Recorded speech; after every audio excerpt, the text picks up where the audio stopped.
Nature in all its grandeur can be often seen in wintertime.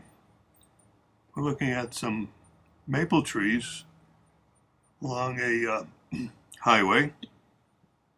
These are red maple, Crimson King maples, as a matter of fact, and they're red from spring to fall, whereas the Schwedler maples are just red in spring and fall. And of course, I love the background of snow. And here we see the shadows from the maples. Some huge willows in the distance here. These are weeping willows that happen to be one of my favorite. Because of some of the thawing, we're seeing the yellow on the tree. Oftentimes you don't see that in the dead of winter. Here we see an opposite background of juniper against oak. Usually it's the other way around. We'll see deciduous plants with an evergreen background, but just an idea for your own landscaping if you want to have that to be accented in the wintertime, because both have good color in the wintertime. Oaks carry that brown leaf, but of course the juniper is evergreen. Here we see some brambles and some maples in the countryside.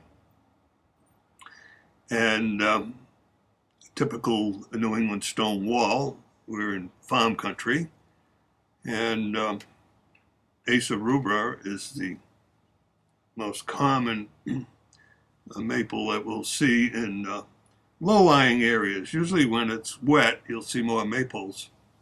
Then when it's dry, then you'll see more oaks. But the oak and the pine is the end trees in the, matter of fact, it's called the climax forest in New England. Here we see some beautiful white birch against a pine tree background. Just another idea for your own home.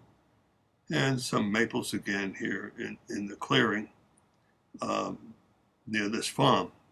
Obviously we're in the countryside, but here we see some maples with an arborvitae background. Something you might keep in mind for any of your deciduous trees, to have a hedge background to show up these particular plants. These again are the Crimson King red maples in another location. Also, you want to keep in mind that some trees have beautiful lateral growth. One of them we'll see shortly is the dogwood that just spreads out beautifully. Whether you get snow on the ground or not, it just makes a beautiful winter tree. Here we see some spruce with what I call dollops of white cream, in this case dusted with snow. And we're getting back to the city here, and we're looking at one of my favorites, the dogwood again, in wintertime.